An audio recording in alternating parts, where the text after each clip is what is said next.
वस्ती जिले गांधरबल के बालाई इलाके प्रंग कंगन में हफ्ते की सुबह बादल फटने से सैलाबी सूरत हाल पैदा हुई, जिससे कई रिहायशी मकानात, स्कूल और मस्जिद को जज़वी नुकसान पहुंचा। सरकारी ज़राए ने बताया कि प्रंग के गुजरपति कंगन इलाके में सुबह के वक्त सैलाब आया, जिसकी वजह से पानी चंद रिहायशी मकानात और एक मस्जिद में दाखिल हुआ। उन्होंने बताया कि इतला मिलते ही पुलिस की एक पार्टी ने मुकामी लोगों और सिविल इंतजामिया के साथ मिलकर रेस्क्यू कार्रवाई शुरू की और इलाके के लोगों को महफूज मकामात पर मुंतकिल किया। पुलिस ज़राए ने मजीद बताया कि सैलाब से इलाके के एक सरकारी प्राइमरी स्कूल को भी नुकसान पहुँचा है। SDM कंगन जावेद अहमद राथर, तहसीलदार कंगन डॉक्टर हारून रशीद, SHO कंगन ज़हूर अहमद और DDC छतरगुल मुदस्सिर मजीद ने मौके पर पहुंचकर सूरत हाल का जायजा लिया और बहाली के काम में निगरानी कर रहे हैं। DDC छतरगुल मुदस्सिर मजीद ने वैली ऑनलाइन को बताया कि मुतासरा खानदानों को करीबी महफूज मकामात पर मुंतकिल किया गया है। उन्होंने मजीद कहा, मशीनें और अफरादी नफरी बहाली का काम कर रहे हैं। उन्होंने कहा कि खुशकिस्मती से इस वाक़े में कोई जानी नुकसान नहीं हुआ है।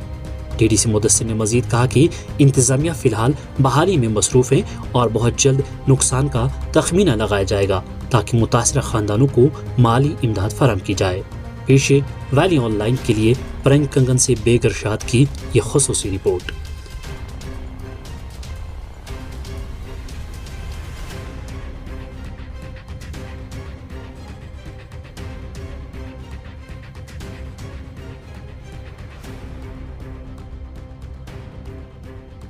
मुमताज़ अहमद कसाना है। खुदा साहब मुझे ये बताएगा, जब जो है क्लाउड बर्स्ट हुआ उस वक्त आप कहाँ थे और किस इसी टाइम मकान में थे, इधर अंदर ही जी। उस टाइम जब ये आया तो हम मकान में थे, फिर हमने बच्चे ऐसे निकाले बाहर, तो गान शान वगैरह उसमें बेड शेड थे तो सारे चले गए। कितना बेड कितनी उसमें 4-5 बेड थे, गाय एक थी उसमें, वो भी गया, उसका पता ही नहीं चला कुछ भी कहाँ गई। उस वक्त जब क्लाउड बर्स्ट हुआ जो बहुत खौफ ज़्यादा थे, बहुत आँखों में तो अंधेरा ही छा गया था पूरा। कितने बजे करीब कितने बजे पूरे 2:30 बजे। तो फिर उसके बाद आप कहाँ गए, रात भर कहाँ ठहरे आप? रात भर तो हम यहाँ थे, तो बच्चे निकाल के उधर दूसरे के घर में छोड़े हमने, तो रात भर हम खुद यहाँ थे। मालूम था कि बच्चे हैं, कोई पता कुछ पता ही नहीं, अभी तक सवेरे था, अभी तक बच्चों को पता ही नहीं कहाँ है, किसके घर में, कोई पता नहीं। ना माल का, ना गान वगैरह, कोई लकड़ी थी, ईंटें थी, मेरी 2 गाड़ियाँ मैंने लाई थी मकान के लिए, उसका भी कोई पता ही नहीं।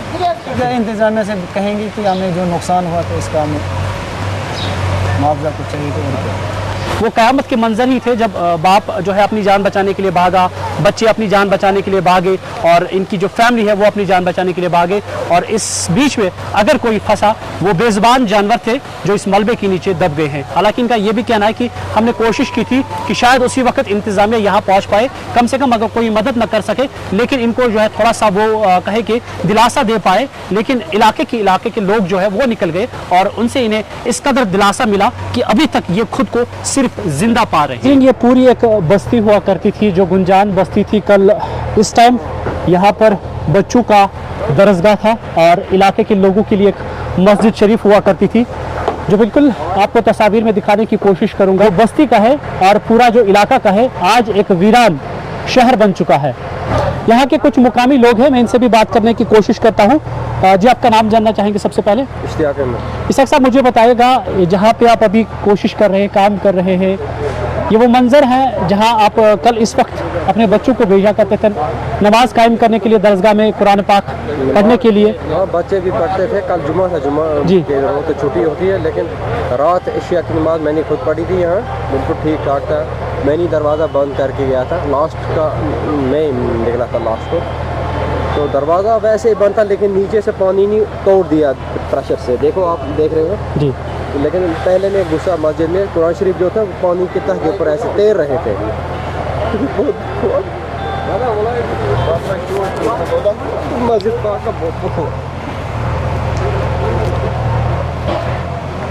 मस्जिद का बहुत दुख हुआ हमें। उधर की जो बस्ती है वो थोड़ी बिलो पॉवर्टी लाइन है, नीर भी नहीं है, तो ये मसला हो गया हमारे लिए थोड़ा ज़्यादा ही। इधर खौफ लगा, इधर कलवर्ट था, ये टूटा तो इसको खौफ लगाया इधर, तो उसी की वजह से ये पानी यहाँ आ गया। लोग जो पसमानदा है तो उसको बहुत ज़रूरत है, अगर कोई उसमें मदद करे। तो नाज़रीन, ये वो मंज़र है जो मैंने आपको, मेरे कैमरा मैन आपको दिखाने की कोशिश कर रहा है कि मस्जिद शरीफ जो है वो बिल्कुल इस मलबे के नीचे दब चुकी है। बारिश पड़ती थी, मैं निकल गया बाहर पानी देखने के लिए। मैं जैसे कुनाल से वापस आ गया था, पीछे से पत्थर थे, पानी आ गया। मैंने आवाज़ एक दो बोले, मैंने बोला बच्चों को तुम बाहर निकलो बस, और पानी में और कुछ पता नहीं चल गया। हम 4 नफर फंस गए इधर, बस बाकी निकाला बच्चे से, हमने उस साइड में खींचा, उधर भी पानी फंस गए पानी में। एक बाबा को निकाला, एक बच्चे सच्चों को निकाला, और यही पानी में ऐसे कर बन रहा है। तो 4 बजे जब ये मंजर था उस वक्त का, वो 3 बजे का मंजर था। 3 बजे का उस वक्त क्या लग रहा था? मतलब कोई उम्मीद थी कि कल सुबह फिर से जागेंगे? कुछ नहीं, अल्लाह से बगैर कुछ नहीं, कुछ नहीं, अल्लाह से बगैर कोई नहीं था हमारा। कोई नहीं आया, नहीं आ गया, ना पूछने के लिए, नहीं पूछते, कोई नहीं आ गया हमारे लिए। बस हमें 3 बंदा था दिन बस, और बाकी कोई गाँव वाला था ही नहीं। आपने जो है, जैसे हम सुन पा रहे हैं कि आप किसी और के मकान में फिलहाल ठहरे थे, अपना मकान बहुत सालों से बनाने की कोशिश कर रहे थे, अब बन गया था, तो उसमें जाने से पहले ही रंग संग लाया था, वो सब इसे तरफों भी पानी में चले गए, पूरा सब नुकसान। कितना नुकसान होगा लगभग आपका? कम से कम कुछ नहीं 40 लाख की बात 40 लाख की बात करता हूँ। 40 लाख आपका नुकसान और होगा। बाग था उधर से, उस साइड से पूरा हो गया। उस वक्त के जो मंजर थे, जिस तरीके से मैं लोगों से बात कर रहा हूँ, कह रहे हैं कि कोई किसी कयामत से कम नहीं थे, क्योंकि लोग जो है हर कोई अपनी जान बचाने के लिए भाग रहा था। सब लोग भाग रहा था। 2 भाई हम फंस गया था, 2 बच्चे फंस गए थे इधर, बस। और अल्लाह से बात कोई नहीं। सुबह तक मालूम था कि आपकी फैमिली कहाँ है, बच्चे कहाँ हैं? कुछ नहीं, कोई किसी का पता ही नहीं था। अब मिले सब, वो उनके साथ मिले आप? नहीं, अभी तक कोई पता नहीं मुझे, अभी तक मुझे कोई पता नहीं। माल वगैरह बचा है आपका? माल इन लोगों ने यहाँ का निकाला, उस वक्त मुझे कोई पता नहीं माल किस वक्त निकाला, क्या किया। मैं दौड़ गया इस वक्त पानी में, फोन भी पानी में चले गए, मुझे कोई पता नहीं अपना आपका। मेरा कपड़ा लोगों ने कर उतारा था, इतना पानी था, मुझे पता ही नहीं चल गया। तो उस वक्त का जो मंजर था वो आपसे जानने की कोशिश करूँगा, किस कदर का था, आपको क्या लग रहा था? अल्लाह ने जाता क़यामत, बस क़यामत थी इस वक्त, और कोई कुछ नजर आ रहा है जैसे क़यामत आ गई। हमने ऐसा सुना कि ऐसा समझ आ गया, हमने बोला बस क़यामत यही है, इससे अलावा क़यामत नहीं होगी। तो नाज़रीन, ये नज़ीर अहमद है जिन्होंने वो क़यामत का पूरा मंजर जो है बिल्कुल करीब से देखा है, क्योंकि क़यामत इससे कम नहीं हो सकती है इनके लिए, क्योंकि इन्होंने जो है जो एक घर का ख्वाब देखा था, काफ़ी सालों से ये ख्वाब देख रहे थे घर बनाएंगे, और जब वो घर बन गया, लेकिन उससे दाखिल होने से कबल ही वो घर जो है पूरा मलबे की ढेर में तब्दील हो चुका है, क्योंकि पूरा जो मिट्टी और रेला है वो घर के अंदर दाखिल हो चुका है। और जिस कदर से हमने अभी आपको ये तस्वीर दिखा रहे हैं, वो घर कम और एक खंडरात ज़्यादा नजर आ रहा है। लेकिन इनका कहना है कि कल रात से अभी तक ये अपनी फैमिली के साथ नहीं मिल चुके हैं, और इन्हें अभी तक ये भी मालूम नहीं कि आखिर वो है भी या नहीं रहा है। मस्जिद देखो जी, मस्जिद शरीफ का क्या हाल हो गया है, पूरा शहीद हो गया है, वो तला पूरी बिल्कुल यहाँ ख़त्म हो गई है। यहाँ टोटली कुछ नहीं इसमें बकाया रह गया। पूरा देखो यहाँ पानी अंदर कितना है, ये मस्जिद शरीफ है, सब कुछ जो कुछ था वो पूरा इसमें डूब गया है। हाँ, ये मस्जिद शरीफ हमारी थी, इसमें कोई चीज़ बची नहीं है, कोई कुरान भी हाथ में नहीं आया है, पूरा रात को आ गया। तो ये हमारी मस्जिद शरीफ है, इसको बहुत नुकसान हो गया है, कोई चीज़ बची नहीं है। ये देखो पूरी मस्जिद शरीफ, पानी कितना, इंसान नज़र भी नहीं आ रहा है इसमें टोटली। ये कोई पैसे थे, कुछ थे, वो पूरे इसमें मस्जिद शरीफ के थे, वो पूरे रह गए यहाँ। जी, मेरा नाम अब्दुल रशीद है, मैं यहीं का बसनीदार हूँ, गुजरगुला परंग का।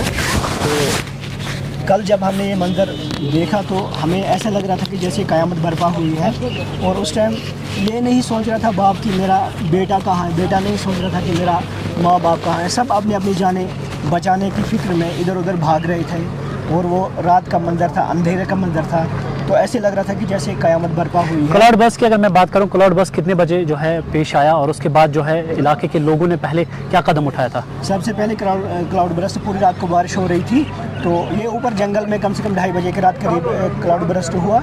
और उसके बाद जब लोगों ने देखा कि हम बाहर निकल के देखते हैं क्या सिचुएशन है, जब लोग बाहर निकलते हैं तो देखते हैं कि वहाँ से पूरा जंगल ही उनकी ओर आ रहा है।